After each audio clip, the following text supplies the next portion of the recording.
যদিও লোকসভা নির্বাচন 2024 যেটার ডেট বা তারিখ এখনও ঘোষণা করা হয় নাই, কিন্তু সমস্ত পার্টি, বেশিরভাগ পার্টি নিজের প্রার্থী তালিকাগুলো মানুষের সামনে রাখতেছে। সেই তালিকার মধ্যে যে ত্রিপুরার 2টি আসন রয়েছে, পশ্চিম ত্রিপুরা, পূর্ব ত্রিপুরা।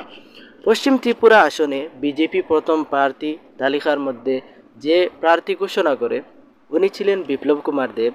তারপরে কংগ্রেস সেই প্রার্থী ঘোষণা করে পশ্চিমের সিটের জন্য, সেই প্রার্থী আশিস কুমার সাহা।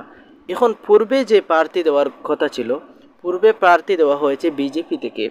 এখন পূর্বে থেকে যিনাকে প্রার্থী করা হয়েছে বিজেপি থেকে, উনি হচ্ছেন প্রদ্যুৎ দেববর্মনের বোন মহারানী কৃতি সিং দেববর্মা।